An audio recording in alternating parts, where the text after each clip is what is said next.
Au nom du Père et du Fils et du Saint-Esprit, ainsi soit-il. Eh bien, chers frères, dans de précédentes homélies, j'avais traité du sujet de l'existence de Dieu, puis ensuite de sa nature et de ses attributs. Je voudrais voir aujourd'hui avec vous quelques erreurs sur ces sujets.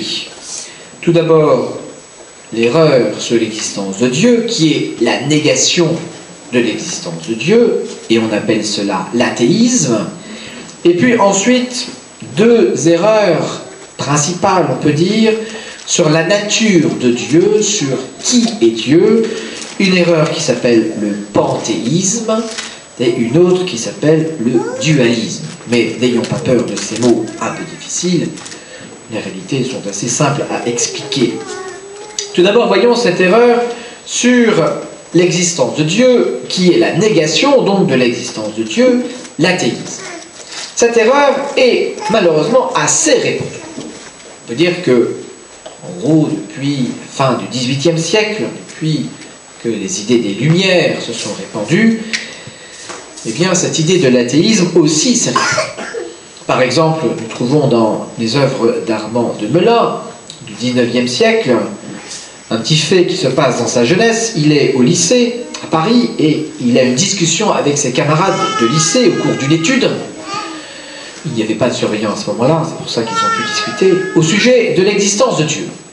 Et finalement, à la fin de cette discussion, les lycéens décident de voter pour ou contre l'existence de Dieu. Eh bien, figurez-vous que l'existence de Dieu a remporté la majorité d'une voix. C'est-à-dire que presque la moitié de la classe, au XIXe siècle, pensait que Dieu n'existe pas. Et seule une toute petite majorité, au XIXe siècle, était pour l'existence de Dieu. Certainement, malheureusement, cela a évolué dans le mauvais sens de nos jours. Vous avez un philosophe à la mode, M. Onfray, qui a écrit dernièrement un traité d'athéologie. Et vous avez bien sûr une idéologie qui a répandu, on peut dire, sur le monde entier, cette idée que Dieu n'existe pas, c'est le communisme, le matérialisme athée, qui veut tout expliquer par le jeu des forces de la nature et cette évolution nécessaire de l'univers, et qui affirme que l'idée de Dieu est une aliénation de l'homme et que la religion est l'opium du peuple.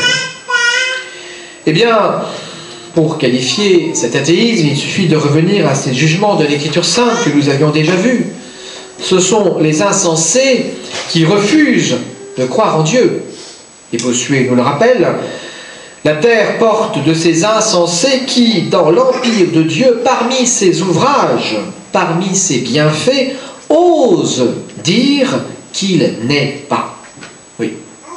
L'athéisme viole les principes les plus élémentaires du bon sens, raisonnement, en voulant expliquer le monde par des atomes de matière, en voulant expliquer l'origine de la vie à partir d'une matière inerte, en voulant nous faire croire que l'intelligence humaine ne vient pas d'un principe spirituel, son âme, mais n'est qu'un heureux résultat des hasards de l'évolution.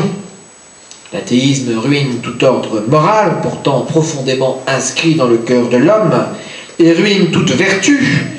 Il dégrade l'homme qu'il présente comme un animal un peu plus évolué, certes, que le chimpanzé ou la guenon. L'athéisme, enfin, détruit l'humanisme qu'il prétend défendre.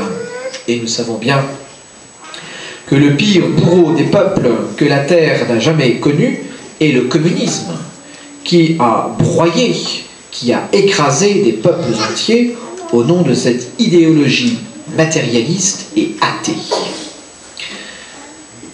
L'athéisme fut condamné par l'Église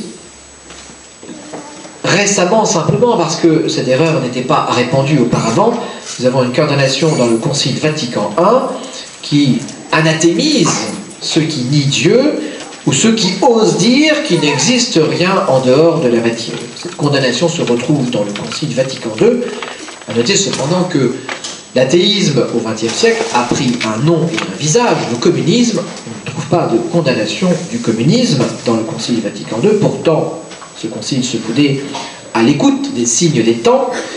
Il y a eu des pétitions parmi les évêques pour que le concile condamne le communisme, mais cela s'est perdu dans les tiroirs de la bureaucratie. Voilà donc l'athéisme, qui affirme cette non-existence de Dieu et qui est une absurdité finalement. Ensuite, voyons les erreurs non pas sur l'existence de Dieu, mais sur ce qu'est Dieu, sur la nature de Dieu. D'abord, ce qu'on appelle le panthéisme. Le panthéisme signifie qu'en fait, tout est Dieu, et Dieu est tout. Et cette erreur affirme qu'il n'y a pas de Dieu personnel, distinct de la nature créée, mais affirme au contraire qu'il y a une identité entre Dieu et le monde. Cette erreur est assez vieille dans l'humanité. On trouve des traces dans l'origine, plutôt dans le philosophe Zénon, à l'origine de l'école stoïcienne. On la retrouve dans la pensée occidentale au XVIIe siècle, c'est la pensée du philosophe Spinoza.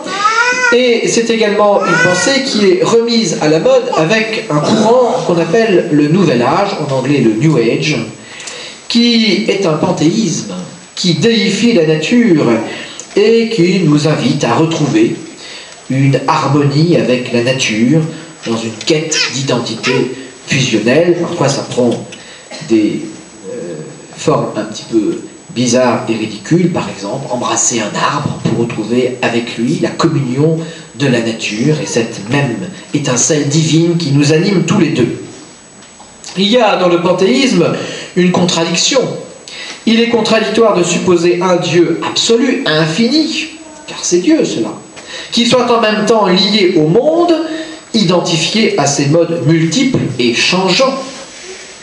La simplicité parfaite de Dieu ne peut pas se confondre avec la complexité du monde fini, du monde créé. Dieu est un acte pur, qui est au-dessus de tout développement, au-dessus de tout devenir.